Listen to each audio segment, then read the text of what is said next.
Planet Finance Business School, High-Tech City, Hyderabad. BCom, BBA, PGDM, MBA. Call 900 welcome to Telugu popular TV. Ceasefire ప్రకటించినా కూడా Trump యుద్ధం కొనసాగుతోంది. Israel 24 గంటల్లోనే Lebanon మీద తీవ్ర స్థాయిలో దాడులు చేస్తున్న పరిస్థితి మనకు కనిపిస్తుంది. దానికి ప్రతిగా హర్మూజ్ స్ట్రైట్ మళ్ళీ క్లోజ్ చేసింది ఇరాన్. ఇప్పుడు పీస్ ప్రాసెస్ కొనసాగుతుందా లేకపోతే యుద్ధం కొనసాగుతుందా? యుద్ధం జరుగుతున్నట్టేనా? రానున్న రోజుల్లో ఎట్లా ఉంటుంది పరిస్థితి? ఇదన్నీ కూడా పీస్ టాక్స్ జరుగుతున్నప్పుడు సర్వసాధారణమా? ఈ అంశాల గురించి మనతో మాట్లాడడానికి జియో పొలిటికల్ అనలిస్ట్ సురేష్ కొచ్చటిల్ గారు ఉన్నారు. నమస్కారం. నమస్కారం. మళ్ళీ ఈ లెబనాన్ ఇష్యూ వల్ల సీజ్ ఫైర్ కొలాప్స్ అయిందని మనం భావించవచ్చా? కరెక్ట్. సీజ్ ఫైర్ లేదు సార్. టెక్నికలీ సీజ్ ఫైర్ ఎప్పుడు మొదలవుతుందంటే మన దగ్గర చాలా మటుకు ఛానల్ వాళ్ళు ఒప్పందం అంటున్నారు. ఇక్కడ ఒప్పందం పెట్టలేదు వీళ్ళు. ఎక్కడ పెట్టారు సంతకం? ఎక్కడ పెట్టలేదు. కండిషన్ ఏం పెట్టారంటే మేము బాంబ్ చేయము 2 వారాలకి. అక్కడ సీజ్ ఫైర్ అని పిలిపించుకోవచ్చు. కానీ కండిషన్ ఏంటంటే హార్మూజ్ ఓపెన్ చేసి పెట్టాలి వితౌట్ ఎనీ అబ్స్ట్రక్షన్. ఇరాన్ అది చేయలేదు. అయితే ట్రంప్ చెప్పిన ఇన్ఫర్మేషన్ ఇచ్చిన సందేశం ఆల్రెడీ ఇరాన్ కొన్ని పాయింట్స్ పెట్టింది. అదే ఇద్దరం కూడా సీజ్ ఫైర్కి ముందరకు వెళ్తున్నాం అని చెప్పాడు. అది టాక్స్కి వెళ్తున్నాం. సో అది సపరేట్, అది ఒప్పందానికి వెళ్ళిపోతున్నాం. అంటే ఒక ఎంఓయూ లాగా వస్తున్నాం అన్నమాట. కానీ ఇదేంటి జరిగిందంటే మీరు ముందు హార్మూజ్ ఓపెన్ పెట్టండి అన్నారు, చేయలేదు. దాని తర్వాత 4 గంటల తర్వాత నిన్న పొద్దున 11 గంటల టైంలో ఇజ్రాయెల్ వీళ్ళ మీద బాంబు చేశారు, లెబనాన్ మీద. మీరు చెప్పారు చూడండి, 100 బాంబులు 10 నిమిషాల్లో బెయిరూట్ అండ్ చుట్టుపక్కల ఉన్న నగరాల మీద కొట్టారు. 100 బాంబ్స్. ఆలోచించండి ఇంపాక్ట్ ఏముంటుంది. 245 మంది చనిపోయారు. చాలామంది టెర్రరిస్ట్ ఉంటారు, హెజ్బుల్లాలు ఉంటారు, అది కరెక్టే. కానీ నిజం చెప్పారు కదా, ఎప్పుడు బయటికి రాదు. సివిలియన్ చనిపోయారు, పిల్లలు చనిపోయారు అంటారు. గాజాలు కూడా అదే అంటుండే.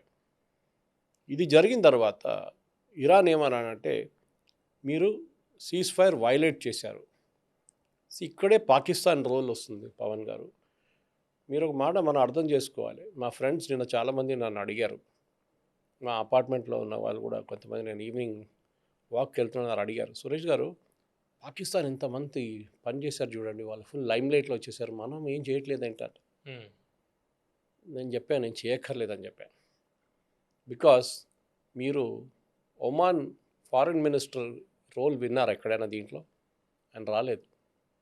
దీనికన్నా ముందు అన్ని చర్చల్లో ఒమాన్ ఫారిన్ మినిస్టర్ ఉంటుండే.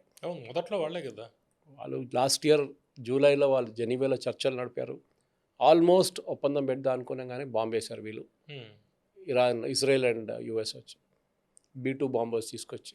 చర్చల సమయంలో కూడా ఈ పాకిస్తాన్ కన్నా ముందర ఒమన్ గురించి ఎక్కువ మాట్లాడారు. సో దెన్ ఈసారి కూడా ఫిబ్రవరి 1st వీక్ నుంచి మాట్లాడుతున్నారు. ఆల్మోస్ట్ ఒక కామన్ అగ్రిమెంట్కి వచ్చేసారు ఎవరు, ఇరాన్ అండ్ యుఎస్. అప్పుడు మళ్ళీ 28 తారీఖు ఫిబ్రవరి తీసుకెళ్ళి బాంబు వేశారు. అంటే ఎవరికో ఇరాన్ యుఎస్ నడుమిట్లో అగ్రిమెంట్ జరగకూడదని చెప్పి ఎవరికో ఇంట్రెస్ట్ ఉంది, చాలా ఇంట్రెస్ట్ ఉంది.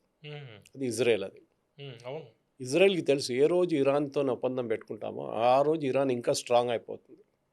వాళ్ళని మళ్ళీ మీరు కంట్రోల్ చేయలేరు. సో మీరు అడిగిన పాయింట్ అని మీరు చెప్పిన పాయింట్కి 10 పాయింట్ల ఒక డ్రాఫ్ట్ పంపించారని చెప్తున్నారు. నేను ఒమాన్ గురించి చెప్పాను చూడండి, ఒమాన్ ఫారిన్ మినిస్టర్ దీంట్లో ఇన్వాల్వ్ నేను కాను అని చెప్పారు. ఎందుకంటే ఆయనకి ఎక్స్పీరియన్స్ ఉంది. లాస్ట్ 2 సార్లు నేను చేసినప్పుడు కూడా బాంబులు పడ్డాయి. ఈసారి కూడా అదే జరుగుతుంది, నేను రాను. దాని తర్వాత Egypt and Turkey foreign minister కూడా వచ్చారు, మీకు గుర్తుంటుంది. ఆ పేర్లు కూడా వాళ్ళకు కూడా ఈ సంగతి చూసిన వాళ్ళకి అర్థమైపోయింది, దిస్ ఇస్ టూ కాంప్లికేటెడ్. దీంట్లో ఏమైనా అయితే రేపు ఇదే ఇరాన్ మన వైపు తిప్పేస్తారు, తుపాకీ మన వైపు ఫైరింగ్ చేసేస్తారు కావాలంటే. వాళ్ళిద్దరు కూడా దాని నుంచి బయటకు వెళ్ళిపోయారు. పాకిస్తాన్ ఒకరే మిగిలారు. ఎరక్కపోయి వచ్చాను, ఇరుక్కుపోయాను అన్నట్టు. పాకిస్తాన్కి ఏంటంటే వాళ్ళు లైమ్ లైట్లో రావాలి, వాళ్ళు ఎవరు పట్టించుకోవట్లేదు, సీరియస్గా తీసుకుంటే ఇది ఒక ఛాన్స్ అనుకున్నారు. సో వీళ్ళు ప్రెసిడెంట్ ట్రంప్కి అసీమ్ మునీర్ చాలా ఇష్టం. ఎందుకంటే ఆయన ప్రెసిడెంట్ ట్రంప్ వాళ్ళ ప్రైవేట్ కంపెనీ ఉంది చూడండి, క్రిప్టో కరెన్సీలో చాలా పెద్ద పెట్టుబడి పెట్టిండు ఆయన. ఈ పాకిస్తానీ జనరల్స్కి డబ్బులు మస్తు ఉంటుంది, లంచాలు చాలా తీసుకుంటారు వాళ్ళు, కాంట్రాక్ట్స్, మిలిటరీ కాంట్రాక్ట్స్. ఇప్పుడు కదా యాయా ఖాన్ టైం నుంచి పర్వేజ్ ముషరఫ్, దానికన్నా ముందు జియా ఉల్ హక్, వీళ్ళందరూ లండన్లో 5-10 పెద్ద పెద్ద బంగ్లాలని కొనుక్కుంటారు వీళ్ళు. పిల్లలంతా ఫారిన్లో చదువుతారు, వీళ్ళ ఫ్యామిలీ అంతా అక్కడే ఉంటారు, లండన్లో ఉంటారు. అది నార్మల్ అది. సో చాలా క్లోజ్ ఈయన అసీం మునీర్ ప్రెసిడెంట్ ట్రంప్ అని. తోడు ఈయనది గుంజుకొని తీసుకెళ్ళాడు షబాజ్ షరీఫ్ని. ఎందుకంటే సివిలియన్ లేకుండా బాగుండదు కదా, ఆర్మీ వాళ్ళు కూర్చున్నారు ఏంటి ఆర్మీ వాళ్ళు అంటే. వీళ్ళు ఇద్దరు కలిసి ఒక టాక్స్ నడిపారు. అంటే ఇక్కడ జేడీ వాన్స్తో మాట్లాడారు, అక్కడ ఇరానియన్ ఫారెన్ మినిస్టర్తో మాట్లాడారు. ఇవాళ టైమ్స్ ఆఫ్ ఇండియాలో ఒక రిపోర్ట్ వచ్చింది చూడండి. దాంట్లో అంటున్నారు అసీం మునీర్కి ఇరానియన్ ఎస్టాబ్లిష్మెంట్కి కనెక్షన్ ఏంటి. ఇరాన్ రెవల్యూషనరీ గార్డ్ చీఫ్స్ ఎవరెవరు ఉన్నారో వాళ్ళకి అసీం మునీర్కి చాలా పెద్ద కనెక్షన్ ఉందంట. ఓకే, అదొక పెద్ద న్యూస్. ఎందుకంటే ప్రెసిడెంట్ ట్రంప్ మొన్నదాకా వీళ్ళని టెర్రరిస్ట్ లీడర్స్ అని పిలిచారు. ఇప్పుడు వాళ్ళు టెర్రరిస్ట్ లీడర్, ఈ టెర్రరిస్ట్ లీడర్ కనెక్షన్ వచ్చేసింది. సో ఈ అసీం మునీర్ అండ్ షబాజ్ షరీఫ్ కలిసి ఒక బేసిక్ ప్రపోజల్ పెట్టారు. ఫస్ట్ ఇరాన్ వైపు నుంచి ప్రపోజల్ అని చెప్పి ఇరాన్ పంపించిన ప్రపోజల్ని మాడిఫై చేసి ప్రెసిడెంట్ ట్రంప్కి చూపించారు. ఆయన తీసుకొని డస్ట్బిన్లో వేసేసారు. అది క్యారలిన్ లెవిట్ వాళ్ళ వైట్ హౌస్ ప్రెస్ సెక్రటరీ నిన్న ఒక ప్రెస్ కాన్ఫరెన్స్లో చెప్పింది అది. దాని తర్వాత ఆయన ఏమన్నాడు, ఆలేమి ఇచ్చింది నేను ఇస్తున్నాను 15 అని చెప్పి తీసుకెళ్ళమన్నాడు. అది అక్కడ వెళ్ళినప్పుడు వాళ్ళు కూడా అదే పని చేశారు. ఇది అవుట్లాండిష్, ఇది ఎవరు పట్టించుకోని చెప్పి అది వాళ్ళు డస్ట్బిన్లో వేసేసారు. పాకిస్తాన్ టెన్షన్ అయిపోయింది. ఇప్పుడు ఏం చేయాలి మళ్ళీ? వాళ్ళు ఇంకోటి తయారు చేశారు, పాత నోట్ పెట్టుకొని ఇంకోటి కొత్త తయారు చేశారు. కొన్ని పాయింట్స్ ఏంటి, మా మీద దాడులు జరగకూడదు, యురేనియం ఎన్రిచ్మెంట్, ప్రైమరీ శాంక్షన్ తీసేయాలి, సెకండరీ శాంక్షన్ తీసేయాలి, ఐఏఏ బోర్డ్ రెజల్యూషన్ మొత్తం రద్దు చేయాలి, ఇట్లాంటి చాలా 10 డిమాండ్లు పెట్టారు. అమెరికా ఏమన్నారంటే సరే మనం చూద్దామన్నారు ప్రెసిడెంట్ ట్రంప్, మీకు గుర్తుంటుంది. They look good, let us talk about. కానీ నిన్న ఈ యురేనియం ఇష్యూ వచ్చినప్పుడు ప్రెసిడెంట్ ట్రంప్ ఏమన్నారంటే నా దగ్గర ఉన్న కాగితంలో ఆ యురేనియం లేదే. అప్పుడు డౌట్ వచ్చింది. ఈ పాకిస్తాన్ వాళ్ళు ఆడిన గేమ్ అక్కడే అర్థమైపోతుంది. వాళ్ళందరినీ హ్యాపీగా పెట్టుకోవడానికి ట్రై చేస్తున్నారు. మీరు ఇరాన్కి 15 పాయింట్లు ఇచ్చి దాంట్లో మీ స్ట్రెయిట్ ఆఫ్ హార్మోజ్ మీది ఉండకూడదు, యురేనియం మీరు లేదు, మీరు అసలు ఉంచకూడదు, మిసైల్ ఫ్యాక్టరీ మర్చిపోండి అని చెప్పగానే వాళ్ళు పాకిస్తాన్కి రారు, వాళ్ళు టాక్స్కి. ఇదే అగ్రిమెంట్ మేము రామని చెప్తారు. వాళ్ళు అక్కడ తెప్పించుకోవడానికి ఒక మ్యానిపులేటెడ్ అగ్రిమెంట్ తయారు చేశారు. దాంతోపాటు ఈ సీజ్ ఫైర్ ఉంటే కదా వాళ్ళు అక్కడికి రావాల్సి. వాళ్ళ ప్లేన్ కూడా టేక్ ఆఫ్ చేయలేరు తెహరాన్ నుంచి, షూట్ డౌన్ చేశారు వీళ్ళు, ఇజ్రాయెల్ లేకుంటే యుఎస్ వాళ్ళు. సో వీళ్ళ ఒప్పందంలో వీళ్ళు ఫస్ట్ డిస్కషన్ సాటర్డే, ముందు ఫ్రైడే అన్నారు, ఇప్పుడు సాటర్డే అంటున్నారు. జేడీ వ్యాన్స్ ఒక వైపు and Iranian speaker of parliament ఇంకో వైపు, వీళ్ళిద్దరూ ఇస్లామాబాద్లో కలుస్తూ ఉంటారు. కానీ నేను చెప్పినట్లు 4 గంటల తర్వాత ఇజ్రాయెల్ బాంబ్ చేశారు. బాంబ్ చేయగానే Iranian revolutionary guards strait of Hormuz తాళం వేసామని చెప్తున్నారు. సో సీజ్ ఫైర్ లేదు ఇప్పుడు, technically this no ceasefire. So ఇప్పుడు ఏం డిస్కస్ చేయబోతున్నారు వీళ్ళు? ఇప్పుడు ఇజ్రాయెల్ చెప్తుంది పాకిస్తాన్పై నమ్మకం లేదు అనేది ఇజ్రాయెల్ చెప్తుంది. కరెక్టే. పాకిస్తాన్ ఒక పోస్ట్ మ్యాన్. మోహన్ గారు, నెగోషియేటింగ్ అనేది ఒక స్కిల్, అందరికీ ఉండదు. అది ఓవర్ ది ఇయర్స్ మన ఎక్స్పీరియన్స్లో వస్తుంది నెగోషియేట్ చేయడం అనేది. నిన్న కూడా మనం మాట్లాడాం, 10 రూపాయలు అంటే మనం ₹1 అంటాం, మళ్ళీ నడిమిట్లో ఎక్కడో ప్లేస్కి రావాల్సి వస్తుంది. ఈ నెగోషియేట్ చేయడానికి పాకిస్తాన్ దగ్గర కెపాసిటీ లేదు. అసీం మునీర్ కానీ షబాజ్ షరీఫ్ వాళ్ళకి తెలియదు కూడా. ఇటువైపు ఇరాన్ వైపు వాళ్ళ దగ్గర సీనియర్ లీడర్స్ చాలా తక్కువ, ఎక్స్పీరియన్స్ లీడర్స్. రేపు ఇస్లామాబాద్ కూడా మాట్లాడుతున్నారు. వీళ్ళు అడుగుతారు మీ దగ్గర ఎంత యురేనియం ఉంది, 460 అంటాడా, 480 అంటాడా, ప్యూరిటీ ఎంత? ఈ వెళ్ళిన వాళ్ళు ఆన్సర్ చేయలేకపోతారు. You need a proper professional team. దానికి మీ దగ్గర ఎన్ని డ్రోన్స్ ఉన్నాయి, సంబడి విల్ ఆన్సర్. మీ దగ్గర ఎన్ని మిసైల్స్ ఉన్నాయి, దాంట్లో బ్యాలిస్టిక్ ఎంత ఉంది, నాన్ బ్యాలిస్టిక్ ఎంత ఉంది, ఆన్సర్స్. సో ఈ నెగోసియేషన్ అనేది చాలా కాంప్లెక్స్గా ఉంటుంది. మన యూఎన్లో కూడా చూస్తుంటాం, అప్పుడప్పుడు నెగోషియేట్ చేస్తారు. యునైటెడ్ నేషన్స్లో పెద్ద పెద్ద నెగోషియేషన్ నడుస్తున్నారు. మనం పెద్ద పెద్ద యుద్ధాలు ఆగింది కూడా నెగోషియేషన్స్తో. కొరియన్ వార్ కానీ మిగతా యుద్ధాలన్నీ ఒక పొజిషన్కి వచ్చిన తర్వాత అందరికి అర్థమైపోతుంది నెగోషియేట్ చేసి ఫినిష్ చేయడం బెటర్ అని. కానీ ఈ కేసులో పాకిస్తాన్ని తీసుకొచ్చింది అన్నిటికంటే పెద్ద తప్పు. ఇది ఒమానీ ఫారెన్ మినిస్టర్కి ఇవ్వాలండి. ఆయనకు చాలా ఎక్స్పీరియన్స్ ఉంది వీళ్ళతో డీల్ చేసి. 2 సార్లు చేశారు. చాలా రౌండ్స్ ఆఫ్ డిస్కషన్ జరిగింది. ఆయనకు తెలుసు. ఇప్పుడు వీళ్ళు కలిసి కూడా ఏం చేస్తారు, బికాజ్ ఇద్దరిది పాయింట్ ఆఫ్ వ్యూ డిఫరెన్స్ చాలా ఎక్కువ. అంటే పాకిస్తాన్ని ఇందులో తీసుకురావడమే ట్రంప్ చేసిన పెద్ద తప్పు. తప్పు. కానీ పాకిస్తాన్ కాకుండా ఇంకెవరైనా వస్తే వాళ్ళు ట్రంప్ ఆర్గ్యుమెంట్స్ అంగీకరించారు. ట్రంప్ చెప్పిన వాళ్ళే ఇదంతా నడవదని చెప్తే ట్రంప్కి నచ్చదు అది. ట్రంప్కి జీ హుజూర్ కరెక్ట్ సార్, మీరే చెప్పింది కరెక్ట్ అని చెప్పడానికి చాలా ఇష్టం ఆయనకి. కానీ జరగట్లేదు కదా, ముందరకు వెళ్ళట్లేదు కదా. అది ఇప్పుడు జరగదు కూడా. టెక్నికలీ ఏం మాట్లాడతారు వెళ్ళి మీరు చెప్పండి. ఒక టాప్ 3 పాయింట్స్ తీసుకుందాం. ఇరాన్ అంటారు మనకి డిస్కస్ చేద్దాం, ఏంటి మా మీద దాడి చేయకూడదు. అమెరికా అంటాడు రిజెక్టెడ్. మేము యురేనియం ఎన్రిచ్ చేసుకుంటాం, రిజెక్టెడ్. నెక్స్ట్ ఓకే, మాది స్ట్రైట్ ఆఫ్ హార్మోస్ మీద మా పట్టే ఉంటుంది, రిజెక్టెడ్. నెక్స్ట్ అన్నీ రిజెక్ట్ చేసి పడేస్తాడు అమెరికా. మరి ఇరాన్ వాడు ఏం చేస్తే కోపం వచ్చి వెళ్ళిపోతాడు. ఇది జరగబోతుంది. సురేష్ గారు, ఇప్పుడు ట్రంప్ ఈ పాయింట్స్, ఇరాన్ వాళ్ళు పాయింట్స్ పెట్టారు, మేము 2 వీక్స్ సీజ్ ఫైర్కి వెళ్తాము అంటే పాయింట్స్ ఆల్రెడీ చదివినట్టే మనకు తెలుస్తుంది. అయితే ఇజ్రాయిల్ ఎందుకు సీజ్ ఫైర్ని ఇగ్నోర్ చేస్తుంది? ట్రంప్ చెప్పాక కూడా, అంటే తర్వాత డబుల్ టోన్కి వెళ్ళినా కూడా ట్రంప్ ఫస్ట్ చెప్పాడు కదా 10 పాయింట్స్ మీద డిస్కషన్ జరుగుతుంది, నెగోసియేషన్స్ జరుగుతాయని చెప్పాక ఇజ్రాయిల్ ఎందుకు ఇగ్నోర్ చేస్తుంది సీజ్ ఫైర్ని? ఇజ్రాయెల్ అంటున్నారు మాకు సీజ్ ఫైర్తో సంబంధం లేదు. మాతో డిస్కస్ చేశారా మీరు? చేయలేదు కదా. మీరు డైరెక్ట్ యూఎస్ని ఇన్వాల్వ్ చేశారు, పాకిస్తాన్. మాతో మాట్లాడలేదు. మాతో మాట్లాడరు. పాకిస్తాన్ ఇరాన్తో ఇజ్రాయెల్తో మాట్లాడారు. They are not even recognized Israel as a state. వాళ్ళు మాట్లాడరు. వాళ్ళు ఇజ్రాయెల్ ఏమంటున్నారు, మీరు సీజ్ ఫైర్ అంటున్నారు, మీరు కొన్ని పాయింట్స్ నోట్ డౌన్ చేసుకున్నారు, దాంట్లో లెబనన్ లేదు. లెబనన్ ఎక్కడో పడుంది, మీ మిడిల్ ఈస్ట్లో లేదు అది. మీరు ఇరాన్ చుట్టుపక్కల దేశాలు అమెరికాతో ఒప్పందం చేసుకున్నారు, మాకు దానికి సంబంధం లేదు. సారీ, మేము మా బాంబింగ్ మేము చేసుకుంటాం, మీరేం చేసుకుంటారు? That's a question. So naturally మీరు ఇజ్రాయెల్ వైపు నుంచి చూస్తే వాళ్ళు చేస్తుంది కరెక్టే సార్, తప్పేం లేదు. They got the points correct.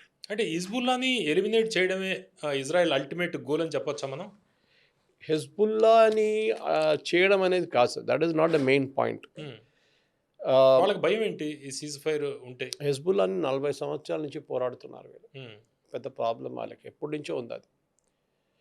హమాస్తోని ఒక ఆల్మోస్ట్ 20 సంవత్సరాల నుంచి పోరాడుతున్నారు. హూతీలు కొత్తగా వచ్చారు. సో ఇజ్రాయెల్కి పెరెనియల్ ప్రాబ్లం ఉంది వీళ్ళతో. దానికే మీరు చూసుంటారు ఆ ఒప్పందంలో సోకాల్డ్ సీజ్ ఫైర్ పాయింట్స్లో ఒక పాయింట్ ఇరాన్ ఏం పెట్టారంటే, మా alloys I got the right words here for you. Any aggression against resistant groups ఉండకూడదు. రెసిస్టెంట్ గ్రూప్స్ ఎవరండి? పేరు చెప్పట్లేదు వాళ్ళు. హూతీలు, హమాస్లు, Hezbollah. These are designated terrorist groups. UN designate చేసిన టెర్రర్ గ్రూప్స్ వీళ్ళందరూ. అందరికీ తెలుసు కానీ వాళ్ళు చెప్పట్లేదు. చెప్పరు కూడా. చెప్తే then they are acknowledging that they are financing that. Correct. కానీ కొట్టినప్పుడు ఏడ్చుకున్నారు ఇక్కడ కూర్చొని. మరి ఎందుకు కొట్టారు వాళ్ళని? ఇప్పుడు మేము చెప్పాం కదా సీజ్ ఫైర్ ఉందంటే. వాళ్ళన్నా సారీ, మాకు సీజ్ ఫైర్తో సంబంధమే లేదు, మా ప్రాబ్లమ్ సపరేట్, మేము సార్ట్అవుట్ చేసుకుంటున్నాం, మీరు యూఎస్ మాట్లాడుకోండి, మాకు ఇష్యూ లేదు, కానీ డోంట్ ఇన్వాల్వ్ అస్. సింపుల్. ఇజ్రాయెల్లో కూడా పవన్ గారు this a very serious problem. అక్కడ యూజువల్లీ యుద్ధం జరిగితే వాళ్ళ ఆపోజిషన్ లీడర్ సపోర్ట్ చేస్తారు గవర్నమెంట్ని. ఇన్ఫాక్ట్ క్యాబినెట్లో కూర్చుంటారు, వార్ క్యాబినెట్ అని ఉంటుంది, దాంట్లో ఉంటారు, మెంబర్గా ఉంటారు. దేశంలో జనరల్గా అలాగే ఉంటుంది. కానీ మన దేశం లేదు కదా. మన దేశంలో రాహుల్ గాంధీ బయట నిలబడి ఎన్ని ప్లేన్లు పోయినాయని అడుగుతాడు మోదీ దగ్గర. అది ఇక్కడ ఏం జరిగిందంటే, ఇప్పుడు నెతన్యాహు ఎలక్షన్ వస్తుంది నెక్స్ట్ ఒక అక్టోబర్లో వస్తుంది. సో ఈ ఎలక్షన్కి ముందు నెతన్యాహు అనుకున్నా అంటే ఒక క్లైమాక్స్కి తీసుకొస్తే ఎలక్షన్కి క్లోజ్గా నాకు ఓట్లు వచ్చేస్తాయని. ఇప్పుడు కూడా నెతన్యాహు విరుద్ధంగా మాట్లాడే వాళ్ళందరూ elderly population, young population, Israeli population నెతన్యాహుని బ్యాక్ చేస్తున్నారు. వాళ్ళకి తెలుసు ఇది ఇవాళ కాకపోతే రేపు ఫినిష్ చేయాల్సిందే, ఫినిష్ చేసేద్దాం ఇప్పుడే. ఎవరు? మన హెజ్బుల్లా. ఇది జరుగుతుంది. సో ఈ టైంలో ఆయన అన్నారు, ఇప్పుడు ఇజ్రాయలీ ఆపోజిషన్ లీడర్ ఏమంటున్నారు అంటే, మిమ్మల్ని అడగకుండా ట్రంప్ సీజ్ ఫైర్ ఎట్లా ఫైనలైజ్ చేశారు? Good point. నా దగ్గర అడగలేదు, దానికోసం నేను ఇంప్లిమెంట్ చేయనని చెప్పారు కదా. అప్పుడు అడగలేదు.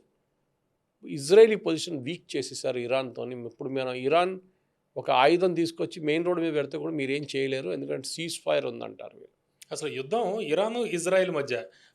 ట్రంప్ వచ్చాడు, ట్రంప్ వెళ్ళిపోయాడు. కానీ వీళ్ళది అదే అంటున్నా. ఫస్ట్ డే February 28 బాంబింగ్ చేస్తున్నాడు. ఇజ్రాయెల్ ఏమన్నారు, మేము బాంబ్ వేయడానికి వెళ్తున్నాం, అక్కడ ఉన్నాడు తోడుగా 100 మంది ఉన్నారు లీడర్లు, ఓకే మేము వాళ్ళందరినీ ఫినిష్ చేసేస్తాం, మేము వెళ్తున్నాం, మీరు వస్తారా అని అడిగారు.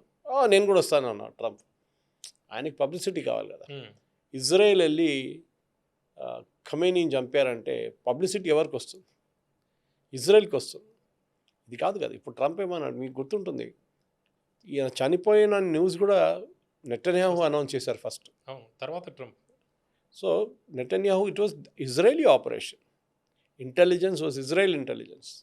కానీ ట్రంప్ కొంచెం క్రెడిట్ కావాలి కదా, ఇచ్చేద్దామని చెప్పి ఆయన కూడా తోడు తీసుకెళ్ళాడు, ఫోన్ చేసుకున్నాడు దాన్ని. సో ఇది జరిగిందనమాట పవన్ గారు. సో ఇజ్రాయెల్ అంటున్నారు మాకు సంబంధమే లేదు, మా యుద్ధం సపరేట్. అది హమాస్ ఉండొచ్చు, హెజ్బుల్లా ఉండొచ్చు, హూతీలు ఉండొచ్చు, ఈవెన్ ఇరాన్ ఉండొచ్చు. సురేష్ గారు, ఇప్పుడు ఇజ్రాయెల్ యాంగిల్ మనం మాట్లాడుతున్నాం కాబట్టి నెతన్యాహుకి రేపు ఎన్నికల్లో మనం ఓడిపోతాము ఇలాగే వెళితే యుద్ధం కొనసాగి ఎన్నికలు వాయిదా పడాలి. ఎందుకంటే ఇప్పటికే ఆయన మీద చాలా ఆరోపణలు ఉన్నాయి, చాలా కేసులు ఉన్నాయి. ఎన్నికలు ఇప్పుడు జరిగి ఓడిపోతే రేపు జైలుకి వెళ్లాల్సిన పరిస్థితి వస్తుంది. అందుకుని ఈ సీజ్ ఫైర్ ఇవన్నీ కూడా పక్కకు పెడుతున్నాడా, దాడులు చేస్తున్నాడా? ఎలక్షన్ పోస్ట్పోన్ చేయలేము వాళ్ళు, అది వాళ్ళ కాన్స్టిట్యూషన్ ప్రకారం జరగాల్సిందే. కానీ యుద్ధం ఎన్ని రోజులు గుంజి తీసుకెళ్తారో అన్ని రోజులు నెటన్యాహుకి సపోర్ట్ ఉంటుంది. Oh right. Okay, to certain extent Israeli citizens tired అయిపోయారు యుద్ధంతో. ఇంకా ఎన్ని రోజులు ఈ బంకర్లో పరిగెత్తడము, రాత్రంతా బంకర్లో కూర్చోవడము, పొద్దున మళ్ళీ బయటకు వస్తే మళ్ళీ బంకర్లో పోవాల్సి వస్తుంది. ఇది ఏంటిది, మనం we are not able to lead a normal life అని వచ్చేసి. అట్ ద సేమ్ టైం వాళ్ళకి October 7th ఆ రోజు జరిగిన ఆ మ్యాసకర్ గురించి వాళ్ళకి చాలా మటుకు వాళ్ళ మైండ్లో ఉంది అది ఇప్పుడు కూడా. వాళ్ళకి తెలుసు ఇది చేయకపోతే రేపు మళ్ళీ ఇంకొక October 7th జరగవచ్చు, అది చాలా క్లియర్ ఉంది ఇజ్రాయలీస్ మైండ్లో. సో వాళ్ళు they are ready. Netanyahu postpone చేసుకుంటే కూడా మ్యాక్సిమం 6 నెలలు పోస్ట్పోన్ చేయొచ్చు, దానికన్నా ఎక్కువ కాదు. కానీ ఆయన ఎలక్షన్ నడిపిస్తాడు, ఇప్పుడు ఆయన నంబర్స్ బాగుంది. కానీ దానికోసం అది ఎవరో అన్నారు ఇవాళ, యూజువల్లీ ఏ దేశంలో అయినా కానీ ఆపోజిషన్ లీడర్ వచ్చి క్వశ్చన్ చేస్తారు, మీరు ఎందుకు చేస్తున్నారు, ఇన్ని బాంబులు ఎందుకు వేస్తున్నారు అని అడుగుతారు, రాహుల్ గాంధీ లాగా. ఇజ్రాయెల్ అది కాదు, మీరు ఎందుకు వేయట్లేదు అని అడుగుతున్నారు. ఇంకా వేయాలి ఉండే కదా, ఇంకా ఫినిష్ చేశారు, దే షుడ్ బీన్ ఫినిష్డ్ అంటున్నారు Israeli opposition leader. Benjamin Netanyahu ఏం చేయట్లేదు, is not doing anything. US చెప్తున్న మాటలు వింటున్నాడు, మన దేశం మనం చూసుకోవాలి, ఇది డైలాగ్. ఇప్పుడు ఓవరాల్గా చూస్తే మనం ఇరాన్ డ్యామేజ్ అయింది, యుఎస్కి సంబంధించి దాదాపు 40 యుద్ధ విమానాలు నాశనం అయ్యాయి. అయితే ఇజ్రాయెల్ ఒక్క యుద్ధ విమానం కూడా నాశనం అవ్వలేదు. అది వాళ్ళ కేపబిలిటీ సార్. నేను ముందుగా బహుశా చెప్పుంటాను, నేను వాళ్ళ ఇంటెలిజెన్స్ కానీ వాళ్ళ ఎయిర్ ఫోర్స్ కానీ they are super out of the world. ఏదైనా చిన్న చిన్న డ్యామేజెస్ జరుగుంటుందో అది బయట చెప్పారు వాళ్ళు.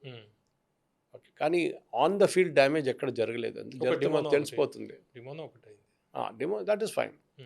సో కానీ ఇది ఇజ్రాయెల్కి ఏంటంటే వాళ్ళకి థ్రెట్ ఆఫ్ ఎగ్జిస్టెన్స్, వాళ్ళకి ఇరాన్కి దీని నుంచి బతికి బయటపడాలి.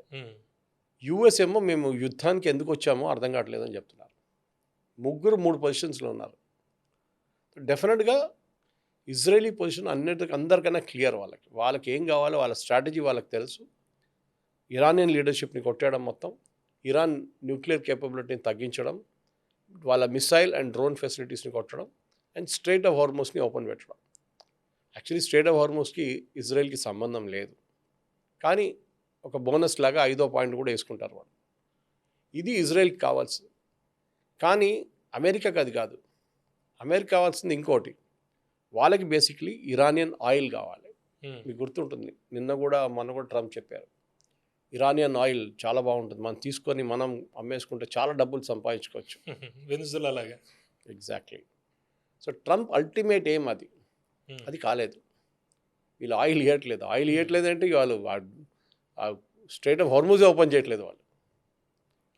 సో ఈ ట్రంప్కి ఏమో ప్రాబ్లం అవుతుందంటే ఆయన ఓన్ కాన్స్టిట్యూయెన్స్ మెగా కానీ రిపబ్లికన్స్ కానీ పాపులారిటీ పడిపోయింది, విపరీతంగా పడిపోయింది.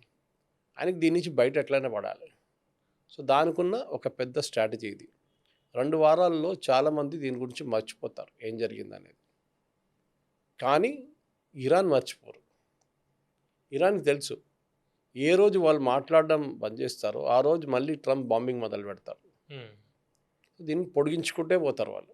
సురేష్ గారు, ఇప్పుడు ఇజ్రాయెల్ లెబనాన్ మీద దాడి చేశాక, అంటే సీజ్ ఫైర్, ఇప్పుడు Iran US cease fire 2 weeks అనుకున్నారు. అయితే ఈ దాడులు జరిగిన వెంటనే హార్మోజ్ని ఇరాన్ క్లోజ్ చేయడం, ఇది స్ట్రాటజిక్ మూవా లేకపోతే డెస్పరేషన్ అనుకోవాలా? ఇరాన్ దగ్గర ఏముంది సార్? ఉమ్, ఇరాన్ దగ్గర ఏం లేదు. వాళ్ళ ఎయిర్ ఫోర్స్ పోయింది, నేవీ పోయింది, ఆర్మీ పోయింది, అన్నీ పోయింది. ఉమ్, ఇరాన్ దగ్గర ఉన్నది ఒకటే, ఏంటి, స్ట్రెయిట్ ఆఫ్ హార్మోస్ని బంద్ చేస్తే అయిపోతుంది. ఉమ్, వాళ్ళ ట్రంప్ కార్డ్ అది. దీనికన్నా ముందు కూడా చెప్పాను, Trump card of Iran is strait of Hormuz. అది వాళ్ళ చేతి నుంచి బయటికి వెళ్ళింది అనుకోండి, వాళ్ళు ఇంకేం చేయలేరు. సో దానికోసం డెస్పరేట్గా వాళ్ళు దాన్ని మెయిన్ పాయింట్గా వాడుకుంటున్నారు. స్ట్రెయిట్ ఆఫ్ హార్మోస్ని ఓపెన్ పెడితే ఆయిల్ ప్రైసెస్ తగ్గిపోతుంది. ఇరాన్కి లాస్ యాక్చువల్లీ అది. ఇరాన్ ఆయిల్ ప్రైసెస్ ఎక్కువ రేట్లు అమ్ముతున్నారు ఇప్పుడు, 85 నుంచి 90కి అమ్ముతున్నారు $1 per barrel. వాళ్ళు వెళ్ళనియరు. వాళ్ళు ఇవాళ కూడా కొత్త మ్యాప్ రిలీజ్ చేశారు. వాళ్ళు ఒమాన్ కన్నా కొంచెం ముందు పైకి వెళ్ళి వాళ్ళ వైపు నుంచి వెళ్ళాలంట షిప్స్ ఇప్పుడు. అవును, కొత్త రూట్ ఏదో. అంటే భవిష్యత్తులో ఇబ్బంది లేకుండా. ఇబ్బంది కాదు, వాళ్ళకి క్లోజ్గా వాచ్ చేయొచ్చు. ఓహో. కొట్టాలంటే చాలా దగ్గర ఉంటుంది, 5 కిలోమీటర్ దూరం కూడా ఉండదు కొట్టాలంటే. సో ప్రెసిడెంట్ ట్రంప్, నాకు అదే అర్థం కావట్లేదు, నిన్న ఏమన్నారు, ఈ స్ట్రెయిట్ ఆఫ్ హార్మోజ్ ఓపెన్ పెడితేనే సీజ్ ఫైర్ మొదలవుతుంది అన్నారు. స్ట్రెయిట్ ఆఫ్ హార్మోజ్ బంద్ ఉంది. సో ఆయన ఎందుకు మాట్లాడలేదు? ఐఎమ్ క్యాన్సరింగ్ ద సీజ్ ఫైర్ అని చెప్పి ఆ పేపర్ చింపేసి పడేస్తే అయిపోతుంది కదా. కానీ ఆయన చేయలేరు, ఎందుకంటే హీ వాంట్స్ ఎ క్లోజర్ అనమాట. దీనికి ఎట్లా ఈయన జేడీ వ్యాన్స్ పంపించి ఏదైనా ఒక ఒప్పందం చేసి దీని నుంచి బయటకు వచ్చేస్తే దుకాణం బంద్ చేసి, షాప్ బంద్ చేసి ఇంట్లో కూర్చుంటాడు ట్రంప్. ఆయనతో కావట్లేదు అది. Is desperate. ఒకటి, ఎంత ఖర్చు ఎంత అవుతుంది సార్? ఇప్పుడు చెప్తున్నాడు చూడండి, ఇవాళ మా సోల్జర్స్ అందరూ ఒక వెకేషన్ తీసుకుంటున్నారంట. ఇప్పుడు రిలాక్స్ చేస్తున్నారు వీళ్ళందరూ. వాళ్ళకి పనేం లేదు. ఎయిర్క్రాఫ్ట్ క్యారియర్ సీలు ఉన్నప్పుడు ఏదైనా చేస్తూనే ఉండాలి. అందరు నిద్రపోని రా వాళ్ళు ఎల్లుండి పిలుస్తారంటే కాదు కదా. జీతాలు అయితే ఇవ్వాలి కదా. జీతాలు, ఖర్చులు, దానికి ఉన్న ఫుడ్, అది చాలానే sir. It's like floating city. అది కాకుండా ఫ్రేటర్స్ ఉన్నాయి, సబ్మెరీన్స్ ఉన్నాయి. ఏం చేస్తారు? This is not gonna be easy. ట్రంప్కి main problem I think was Pete హెస్గెత్, వాళ్ళ వార్ సెక్రటరీ. ఆయన ఈయన చెట్టు మీద ఎక్కిచ్చేశాడు, మనం చేయొచ్చు, ఇది చేయొచ్చు. ఒక US president or for that matter any head of state decisions తీసుకోవడం చాలా ఇంపార్టెంట్. మోదీ గారు ముందు, ఆపరేషన్ సింధూర్ ముందు, డెఫినెట్లీ ఇండియన్ ఆర్మీ అంటే Indian arm forces, navy, air force and army వాళ్ళు, జనరల్స్, వాళ్ళు ఒక ప్లాన్ పెట్టుంటారు మోదీ ముందు. సార్ మనం ఇది చేద్దాం, ఇది ఆప్షన్ 1. ఏంటి, మొరిడ్కే, ఇది అన్నీ వాళ్ళ టెర్రర్ క్యాంప్స్ ఉంది, అది కొడదాం. 21 టెర్రర్ క్యాంప్స్ ఉంది, 21 కూడా కొడదాం. రెండవది, అన్నీ కొట్టక్కర్లేదు, 18 కొడదాం. మూడవది 9 కొడదాం. ఇట్లాంటి ఆప్షన్స్ ఇస్తారు. దీనికి వెళ్తే రిస్క్ ఇంత, దీనికి వెళ్తే రిస్క్ ఇంత, దీనికి వెళ్తే రిస్క్ తక్కువ. And then Modi will decide. ఈ డిసిషన్ మేకింగ్ చాలా ఇంపార్టెంట్, చాలా ఇంపార్టెంట్. అంటే ఇప్పుడు ట్రంప్ వార్ ఆగాలని కోరుకుంటున్నాడా, లేకపోతే వార్ని జస్టిఫై చేసుకునే ప్రయత్నంలో ఉన్నాడా? ఇప్పుడు జస్టిఫై కదా, ఆయనకి దీని నుంచి బయటపడాలని, ఆయన వార్ ఆగాలని ఉంది ఆయనకి. కానీ ఇరాన్ ఆగనియరు, ఇజ్రాయెల్ ఆగనియరు. మీరు వార్ అయిపోయిందని చెప్పి ఇల్లు అన్ని చేయి దుడుపుకొని ఇంటికి వెళ్ళిపోతే ఇజ్రాయెల్ వెళ్ళి మళ్ళీ ఇంకో బాంబు వేస్తాడు రేపు. బహుశా ఈసారి ఇరాన్ మీదే వేస్తాడు తీసుకొచ్చి. నాకు సీజ్ ఫైర్ లేదు కదా, మీరిద్దరు సీజ్ ఫైర్ చేసుకున్నారు, మాకు సీజ్ ఫైర్ లేదు, మేము వేసేస్తాం బాంబా మీద. ఇది విల్ బి ఇజ్రాయెల్ స్ట్రాటజీ. వాళ్ళు ఇప్పుడు కాదు, ఇంకా 10 సంవత్సరాలు కానీ వాళ్ళు ఇదే పోరాడుతూ ఉంటారు. వాళ్ళు they know that it's a question of existence. వాళ్ళ కోసం స్టేట్ ఆఫ్ ఇజ్రాయెల్ ఉండాలంటే వాళ్ళు ఇట్లాంటి పనులు చేయాల్సి వస్తుంది, చాలా క్లియర్. కానీ చూద్దాం ఏం జరుగుతుంది, ఎందుకంటే this is a messed up war, completely messed up. ఈ స్టేజ్ దాకా రావక్కర్లేదు. యాక్చువల్లీ వచ్చేసాం, ఇప్పుడు ఏమైనా చేద్దాం, ట్రై చేద్దామని చూస్తున్నారు. కానీ ఈ స్టేజ్కి ఎందుకు వచ్చారని ముందు అది అడగాలి. యాక్చువల్లీ ఎందుకు స్ట్రెయిట్ ఆఫ్ హార్మోస్ ముందు ఆలోచించలేదు? ఎందుకు ఇరాన్ ఇట్లా వాళ్ళ రెసిలియన్స్ చూపిస్తారు, వాళ్ళు ఇన్ని రోజులు అడ్డుకుంటారు, 40 రోజులు ఎట్లా అమెరికన్ ఆర్మీకి తెలియదు అది. ఇప్పుడు కూడా చెప్తుంటారు, మేము అన్ని ధ్వంసం చేస్తాం, అది అయిపోయింది, ఇది అయిపోయింది. మళ్ళీ వాళ్ళు సరెండర్ చేయట్లేదు కదా నాయన, వాళ్ళు ఇంకా స్ట్రాంగ్గా ఉన్నారు. They become more stronger. వాళ్ళ ప్రజలు రోడ్డు మీద వచ్చి సెలబ్రేట్ చేస్తున్నారు. మీరేమో ప్రజల దగ్గర వచ్చి ప్రొటెస్ట్ చేయమంటున్నారు గవర్నమెంట్ వ్యతిరేకంగా. ఇది డిఫరెన్స్. ఇప్పుడు ట్రంప్ చెప్తుంది ఈ కొత్త డిమాండ్లు ఏవైతే ఉన్నాయో ఫస్ట్ ఈ 10 పాయింట్స్ గురించి మాట్లాడాడు. సీజ్ ఫైర్కి వెళ్తున్నాం అంటున్నాడు. ఇప్పుడు మళ్ళీ కొత్త పాయింట్లు అవన్నీ కూడా ఏం కాదు, మాకు స్ట్రైట్ ఆఫ్ హర్మూజ్ మీద మాది ఉంటుంది, ఇద్దరం కలిసి ఇరాను మేము ఇద్దరం కలిసి పంచుకుంటాం మేము అన్నట్టు చెబుతున్నాడు. ఈ న్యూక్లియర్ ప్రోగ్రామ్ విషయంలో కూడా స్టాండ్ మారుతోంది. అంటే దీన్ని ఎట్లా మనం అర్థం చేసుకోవాలి? రియలిస్టిక్గా ఉందా లేకపోతే ప్రెజర్ టాక్టిక్స్ ఇంకా చేస్తున్నాడంటారా? ట్రంప్కి బేసిక్లీ పవన్ గారు ఆయనకి ఆప్షన్స్ తెలియట్లేదు ఏం చేయాలని. ఆయన ముందున్న ఆప్షన్స్ అన్ని కన్ఫ్యూజ్డ్ ఆప్షన్స్ ఉన్నాయి. అంటే ఒక వ్యూహం అనేది లేదు. లేదు. స్ట్రెయిట్ ఆఫ్ హార్మూజ్ ఓపెన్ పెట్టమంటాడు. నేను చేయను పో, ఏం చేసుకుంటే చేసుకుంటాడు ఇరాన్. ఏం చేస్తారు అప్పుడు? మీరు బాంబు వేస్తారా మళ్ళీ? ఆల్రెడీ క్లోజ్ చేశాడు. So that you should have that ఒక ఆప్షన్స్ ఉండాలి. 1, 2, 3, 4, 5, 6 అట్లా ఆప్షన్స్ ఉండాలి. ఇది ఏం ఆప్షన్స్ లేదు ట్రంప్ దగ్గర. ఆయనకు ఒకటే ఆప్షన్ ఏంటంటే, నేను మొత్తం అన్పాపులర్ అయిపోయాను యూఎస్లో, పబ్లిక్ నన్ను తిడుతున్నారు, దీనికి ఎట్లైనా బయట పెడితే ఒక 2-3 నెలల్లో అంతా ఓకే అయిపోతే నవంబర్లో ఉన్న ఎలక్షన్స్ నేను గెలవచ్చు. ఇది ఆయన లుక్అవుట్ అన్నమాట. కానీ ఎక్స్పర్ట్స్ ఏమంటున్నారంటే పవన్ గారు, ఇప్పుడు దాకా జరిగిన డ్యామేజ్ని రిపేర్ చేయాలంటే మినిమం 2 నుంచి 3 సంవత్సరాలు తీసుకుంటుందా. ఎక్కడ? Qatar, UAE, Saudi Arabia, Bahrain, ఈ దేశాల దగ్గర మీరు చేసిన దాడికి ఇప్పుడు ఆపేస్తే 2 years, ఇప్పుడు ఆపేస్తే ఇప్పటి నుంచి 2 years పడుతుంది.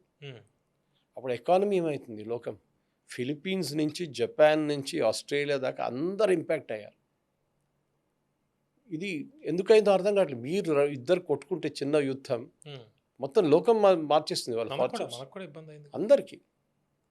Because Trump didn't think through this అని ఆలోచించలేదు. ఇది నేను చెప్పింది చూడండి, ఇజ్రాయెల్ వచ్చి చెప్పింటాడు, రా మంచిగా ఉంటుంది, రెండు బాంబులు వేసి వద్దాం రా, ఎస్ నేను కూడా స్కూటర్ వేసుకొని వచ్చేస్తా అంటాడు. ఇదే జరిగింది. He didn't think of the consequences. వీళ్ళ మీద బాంబు వేస్తే ఇరాన్ ఏం చేస్తారు? సరెండర్ చేసేస్తారు 2 రోజులు చెప్పారు చూడండి ఆయన. ఏముంది, వాళ్ళ లీడర్ అందరు పోయారు, సరెండర్ చేశారు, అది చేయలేదు. సరెండర్ చేసే మీ మీద బాంబులు వేసాడు మళ్ళీ. అంటే మనం గ్లోబల్ ఇంపాక్ట్ గురించి చెప్తున్నారు కాబట్టి మీరు ఆయిల్ షాక్ ఎంతవరకు వెళ్ళే అవకాశం కనిపిస్తుంది? ఆయిల్ స్ట్రెయిట్ ఆఫ్ హార్మూజ్ మీద ఒకటే కాకుండా ఇప్పుడు, ఎందుకంటే ఇప్పుడు క్లోజ్ చేశాడు మళ్ళీ, సో అది ఎక్కువ రోజులు నడవదు స్ట్రెయిట్ ఆఫ్ హార్మూజ్ బంద్ చేయడం. నిన్న Saudi Arabia east west pipeline కూడా దాడి చేస్తారు, ఇరాన్ దాడి చేశారు, which are supplying 7 billion barrels per day. East west pipeline, అది స్ట్రెయిట్ ఆఫ్ హార్మూజ్ని బైపాస్ చేసిన పైప్ లైన్, అది దాని మీద దాడి జరిగింది, నిన్న డ్యామేజ్ అయింది అది. సో బేసిక్లీ నేను అనుకుంటాను ట్రంప్కి ఇంకొక 2 వారాల కన్నా ఎక్కువ నడిపిలేరు ఆయన యుద్ధం. ఏదో ఒక కూరుకొచ్చి ఏదో ఒక కార్నర్లో వచ్చి ఇది అయిపోయింది సంతకం పెట్టేసి వెళ్ళిపోదాం మనం అని చెప్పేసి. ఇప్పుడు ఆయనేమంటున్నాడు, ఇరాన్ని రీడెవలప్మెంట్ మనమే చేద్దాం, ఇరాన్ని రీడెవలప్మెంట్ మనమే చేద్దాం అంటే గల్ఫ్ చేసినట్టు, గల్ఫ్ మీద కంట్రోల్ తెచ్చుకున్నట్టు. ఇది మన గాజాలు చెప్పారు చూడండి, గాజా బోర్డర్ పీస్. వాళ్ళందరూ ఏం పీస్ కడుతుంది, నేను పని చేస్తాను, నేను ట్రంప్ టవర్ కట్టబోతున్నాను అక్కడ. ఓకే, 60 అంతస్తుల బిల్డింగ్ ఉంటుంది, ట్రంప్ టవర్ కట్టబోతున్నాం. సో మీరందరూ పెట్టుబడి పెట్టండి, దాని పక్కన వాల్యూ ఇంక్రీజ్ అవుతుంది, మన దగ్గర రియల్ ఎస్టేట్ నడుస్తున్నట్ల same thing. So he wants to make Gaza real estate లాగానే ఇప్పుడు ఇరాన్ మీద ఉన్నది ఆయన కన్ను ఒకటే, దాట్ ఈస్ మెయిన్లీ ఆయిల్. ఆయనకి ఆయిల్ మీద పట్టుండే, ఆయిల్ ఉంటే ఆయన ఫ్రెండ్స్కి వాళ్ళకి వీళ్ళకి అమ్మేసుకొని స్టేక్ దాని నుంచి ఏం చేయాలనుకుని అది జరగలేదు. ఇరాన్ కూడా చాలా బాగా తెలుసు వాళ్ళ ట్రంప్ కార్డ్ ఆయిల్. అవును, స్ట్రైట్ ఆఫ్ హార్మూజే వాళ్ళది మెయిన్, హార్మూజ్ కన్నా ఎక్కువ ఆయిల్. వాళ్ళ ఆయిల్ అమ్మగలిగితే they become a rich nation sir, చాలా డబ్బులు ఉంటాయి వాళ్ళకి. Trump card strait of Hormuz కూడా ఒక ట్రంప్ కార్డే కదా. 3rd largest oil deposit in the world Iran. మళ్ళీ వాళ్ళు ఎందుకు ఎక్స్ప్లాయిట్ చేయలేదు? వాళ్ళ టోటల్ ఎక్స్పోర్ట్స్ లాస్ట్ ఇయర్ 1% ఉండే, వరల్డ్ది టోటల్ ఎక్స్పోర్ట్ది 1% for a country which is 3rd largest. ఎందుకంటే వాళ్ళు ఎక్స్ప్లాయిట్ చేయలేకపోతున్నారు, వాళ్ళు డ్రిల్ చేయలేకపోతున్నారు, టెక్నాలజీ చాలా పాతది అయిపోయింది, లైక్ వెనజువేలా. రెండోది డ్రిల్ చేసి కూడా దాన్ని అమ్మలేకపోతున్నారు, ఎవడు కొనట్లేదు. ఒక చైనా ఒకడే వస్తున్నాడు, వాడు షిప్పులు తెచ్చుకుంటున్నాడు, తీసుకెళ్తున్నాడు, పేమెంట్ ఎట్లా చేస్తున్నాడు మనకు తెలియదు, యువాన్లో చేస్తున్నాడు, డాలర్లో చేస్తున్నాడు, ఏం చేస్తున్నాడు. బాటర్ సిస్టమ్ ఏదో వాడు వెపన్స్ ఈవెన్ మన దగ్గర బాటర్ చేస్తారు కదా సార్, మనం వాళ్ళకి కావాల్సిన 80% రైస్ మనం ఇచ్చాం. కానీ అది that point is not that point. Is Iran దీని నుంచి బయటపడ్డామంటే వాళ్ళకు కూడా చాలా కష్టం. వాళ్ళ టాప్ లీడర్షిప్ ఒకటి పోయింది, వాళ్ళ బ్రిడ్జెస్ పోయినాయి, వాళ్ళ రైల్వే ఇన్ఫ్రాస్ట్రక్చర్ పోయింది, వాళ్ళ ఎయిర్పోర్ట్ మీద దాడి చేశారు. అన్నీ ఎంటైర్ ఇరాన్ని రీకన్స్ట్రక్ట్ చేయాల్సి వస్తుంది. సురేష్ గారు ఇప్పుడు మనం చెప్తున్న ఈ 10 పాయింట్స్ ఏవైతే వాళ్ళు పెట్టారో దానికి నిజంగా ట్రంప్ ఒప్పుకుంటే 10 పాయింట్స్ వాళ్ళు చెప్పిన దానికి శాంక్షన్స్ ఎత్తేయాల్సి ఉంటుంది. శాంక్షన్ ఎత్తేస్తే ఇరాన్ అనేది ఇప్పుడు థర్డ్‌లో లార్జెస్ట్ వాళ్ళ ఆయిల్ ప్రొడ్యూసర్స్ వాళ్ళే. ఇటువంటి నేపథ్యంలో వాళ్ళు ఒక దుబాయ్ లేకపోతే ఒక యూఏఈ లాగా లేకపోతే సౌదీ లాగా లేకపోతే ఖతార్ లాగా ఆ స్థాయికి వెళ్ళిపోయే అవకాశం ఉంటుందా శాంక్షన్స్ ఎత్తేస్తే ఇరాన్? డెఫినెట్గా సార్. ఇది ఎవరు మొన్న చెప్పిన మీరు చెప్పిన అదే point I think it was on BBC. ఒక one of the panelist said the same thing. ఇరాన్కి ఒక ఎన్వి ఉంది. అరే సౌదీ అరేబియా చూడరా ఎంత బాగున్నారు, దుబాయ్ చూడండి ఎంత బాగున్నారు, మనం ఇక్కడ డబ్బులు లేకుండా వస్తున్నాం, మన దగ్గర ఆయిల్ ఉంది, బాగానే ఉండేది అది. బట్ మన దగ్గర ఆయిల్ ఉంది కానీ మనం సంపాదించలేకపోతున్నాం, ఆ ఆయిల్ని ఎక్స్ప్లాయిట్ చేయలేకపోతున్నాం, అమ్మలేకపోతున్నాం. ఆడు దుబాయ్ వాడు చూడు ఎంత బాగా చేసిండు, ఖత్తర్ వాడు చూడు ఏంత ఛానల్ పెట్టుకున్నాడు, ఖత్తర్ ఎయిర్వే స్టార్ట్ చేశాడు, మనకేం లేదు, ఎయిర్లైన్ లేదు, ఏం లేదు, వీఆర్ లూజింగ్. సో వాళ్ళ అన్నింటిలో ఒక ఫ్రస్ట్రేషన్ వచ్చేసింది already. They want to grow, Iran wants to grow, దాంట్లో డౌట్ లేదు. ఓన్లీ ప్రాబ్లం ఏంటంటే ఈ థియాలజిక్ స్టేట్ ఒకటి ఉంటుంది, వాళ్ళు లీడ్ చేస్తున్నారు. నేను చెప్తాను పవన్ గారు, ఈ ముల్లాల్ గిల్లాని పక్కన పెట్టి army, Iranian army take over చేస్తే ఐమ్ టెలింగ్ యూ ట్రంప్ రేపే సంతకం పెడతాడు. బికాజ్ వాళ్ళు ప్రొఫెషనల్గా ఉంటారు ఆర్మీ ఏ రోజైనా కానీ. Iranian army should take over immediately. జరగచ్చు కూడా బహుశా, అదే జరుగుతుంది అనుకుంటాను నేను. ఎందుకంటే చాలా మటుకు వీక్ అయిపోయారు, వాళ్ళ నేవీ లేదు, ఎయిర్ ఫోర్స్ లేదు, ఏం లేదు. రెవల్యూషనరీ గార్డ్స్ మెయిన్ వాళ్ళది. వాళ్ళ వైపు నుంచి 30-40% మందిని ఇటు వైపు గుంజుకొని ఆర్మీ టేక్ ఓవర్ చేస్తే, వాళ్ళ ఆర్మీ సపరేట్, రెవల్యూషనరీ గార్డ్ కన్నా ఆర్మీ సపరేట్గా ఉన్నారు, టేక్ ఓవర్ చేసుకుంటే అయిపోతుంది. ఇప్పుడు పాకిస్తాన్లో చర్చలు జరగాల్సిన పరిస్థితి ఉంది, టాక్స్ జరగాలి ఈ విషయానికి సంబంధించి. ఇప్పుడు లేటెస్ట్ ఇజ్రాయెల్ లెబనాన్ మీద చేసిన దాడులు, లేకపోతే స్ట్రైట్ ఆఫ్ హర్మోజ్ ఇరాన్ మళ్ళీ క్లోజ్ చేసేయడం, దీనివల్ల డిలే అయ్యే అవకాశం ఉందా ఈ చర్చలు? చర్చలు ఒక రోజులా కావాలి. ఇప్పుడు శనివారం రోజు కలుస్తారు, ఒక రోజు మాట్లాడతారు, we will meet next month on 14th అంటారు, మళ్ళీ ఒక నెల పొడుగుస్తారు దాన్ని. సీజ్ ఫైర్ కూడా పడిపోతుంది. మేము మళ్ళీ ఎగ్జామిన్ చేయాలి, మా వాళ్ళ దగ్గర వెళ్ళి కూర్చొని మాట్లాడాలి, వీళ్ళు అంటారు వాళ్ళు అంటారు. మళ్ళీ వీళ్ళందరూ వచ్చి ప్రెసిడెంట్ ట్రంప్ దగ్గర కలిసి ఇట్లా అన్నారు, ఇరాన్ ఏం చేయాలి, అది పాయింట్ నాట్ అగ్రియబుల్, అది ఆ పాయింట్ మాట్లాడండి ఒకసారి, ఈ పాయింట్ బాగుంది మాట్లాడండి, ఇన్స్ట్రక్షన్స్ ఇస్తారు వాళ్ళు. అటువైపు కూడా అంతే, ఇరాన్ వైపు వాళ్ళది ఇంకా పెద్ద కౌన్సిల్. ఇక్కడ అట్లీస్ట్ ప్రెసిడెంట్ ట్రంప్ డిసైడ్ చేస్తున్నారు, వాళ్ళ వైపు ముల్లాలు ఉన్నారు, ఐఆర్జీసీ వాళ్ళు ఉన్నారు, అందరూ ఉన్నారు, వాళ్ళ అప్రూవల్ తీసుకోవాల్సి వస్తుంది. మనం ఏం చేయాలి, మనం ఈ ప్రపోజల్స్ ఇచ్చిండు, వాళ్ళు కూడా ఈ 15 ప్రపోజల్ మీరు చెప్పే చూడండి, దాంట్లో 10 రిజెక్ట్ చేస్తారు, ఈ 5 మీద మాట్లాడండి. ఓకే, 5లో మన మ్యాక్సిమం లిమిట్ ఇంత. ఫర్ ఎగ్జాంపుల్ ప్యూరిటీ తీసుకుందాం సార్, యురేనియం ప్యూరిఫికేషన్ చేయకూడదు, బార్గెన్ చేయండి, మాకు ఆయుధాలు తయారు చేయడానికి కాదు, మాకు మా ప్లాంట్ రన్ చేయడానికి కాదు, దానికి మీకు 10% కూడా అక్కర్లేదు అంటారు. ఓకే, పని చేద్దాం, ఐఏఈఏ ఇన్స్పెక్షన్స్ పెడదాం, ఇదంతా యురేనియం మా దగ్గరే ఉంటుంది, we will open it of IAEA inspections. మీకేంటి, మీకు ఇంకా 6 నెలలు వస్తుంది టైం దానికోసం. వాడు వచ్చి కెమెరాలు పెట్టి ఈ యురేనియం స్టోర్ చేసి అన్నీ చేసేదాకా, అప్పుడు దాకా మర్చిపోతారు అందరూ ఏం జరిగిందనేది. ఐడియల్ ఆపర్చునిటీ ఇది. They should bargain on uranium, they should bargain on Hormuz, and they should bargain on tactical missiles. Strategic missiles కాదు, tactical missiles. చాలా పెద్ద డిఫరెన్స్ ఉంది రెండిట్లో. సో దీన్ని చేయాల్సింది అది.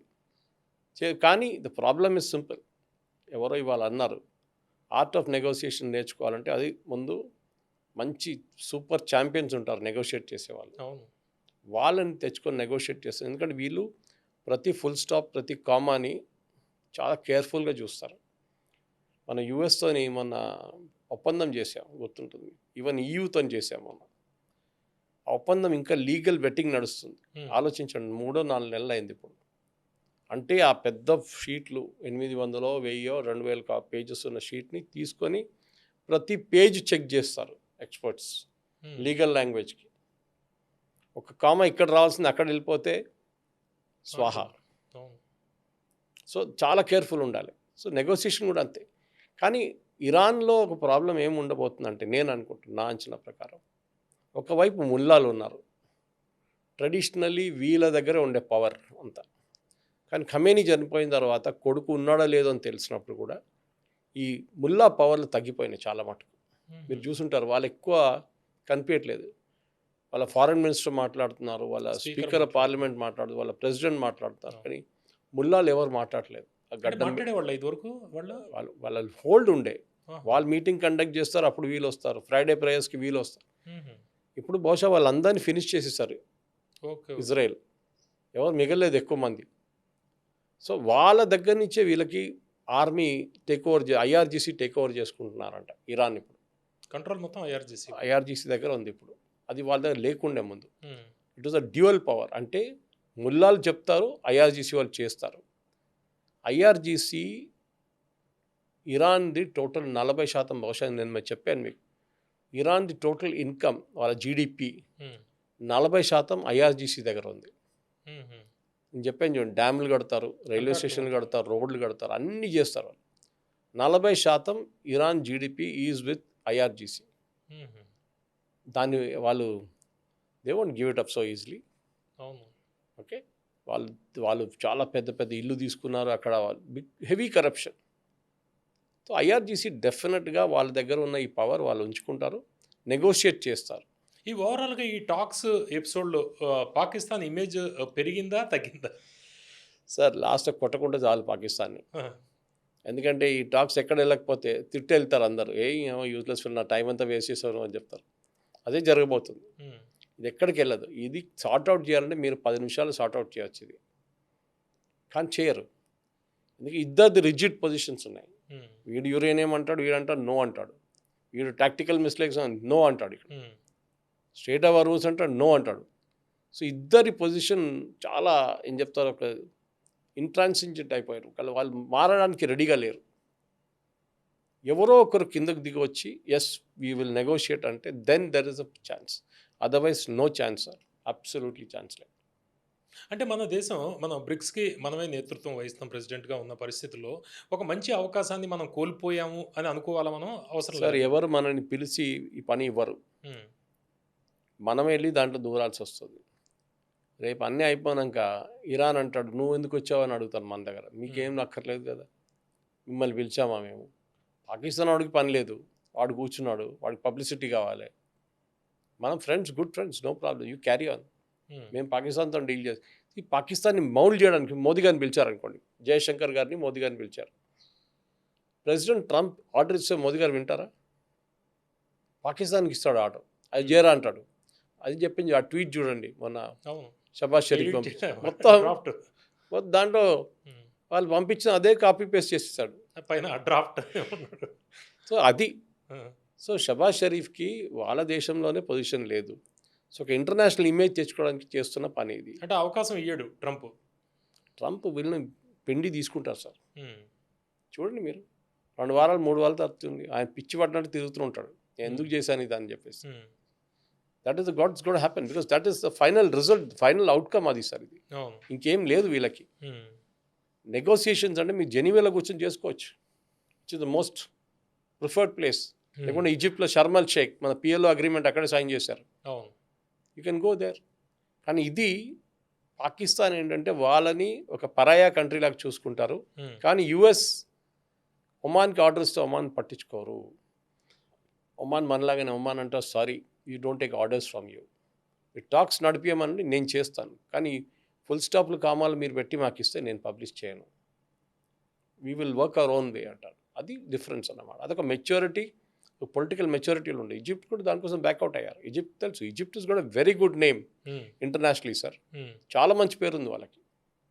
సరే అన్వర్ సదాత్ కానీ నాసర్ కానీ ఆ టైంలో ఉన్న అది ఇమేజ్ కాకపోవచ్చు, కానీ స్టిల్ వాళ్ళ ఇమేజ్ కొంచెం బాగానే ఉంది ఇప్పుడు కూడా. నెగోసియేషన్ ఈవెన్ ఇజ్రాయెల్తో జరిగిన క్రైసిస్లో రఫా పాయింట్ ఓపెన్ చేయడానికి అంతా చాలా మటుకు ఈజిప్ట్ మీద ప్రెషర్ తీసుకొచ్చారు. And they acted very well, very maturely. కానీ పాకిస్తాన్ అట్లా కాదు. పాకిస్తాన్తో మీరు ఏమైనా పని అని చెప్పించుకోవచ్చు, అది ఇలా కొరియర్ అక్కడ ఇచ్చినారంటే వాడు పోతాడు మళ్ళీ. నవాజ్ షరీఫ్, సారీ మన షబాజ్ షరీఫ్. ఇది డిఫరెన్స్ అన్నమాట. So let us wait. చూడండి 3-4 రోజుల తర్వాత నేను చెప్పిందే జరుగుతుంది. అండ్ మన డిప్లొమసీ ఎట్లా ఉంది సార్ చివరికి? Diplomacy is the art of not doing things. PV Narasimha Rao కూడా అదే చెప్తుంటాడు. కొన్ని సందర్భాల్లో ఎంత తక్కువ మాట్లాడితే అంత మంచిది. కొన్ని సందర్భాలు కాదు, చాలా సందర్భాల్లో మాట్లాడక్కర్లేదు. సైలెంట్గా ఉండడం, సైలెంట్గా ఉండడం, మీ పని చేసుకోవడం. మనకేం కావాలి? ఫ్యూయల్ కావాలి. వాడు 430 రూపాయలకి అమ్ముతున్నాడు డీజిల్ 1 లీటర్ పాకిస్తాన్.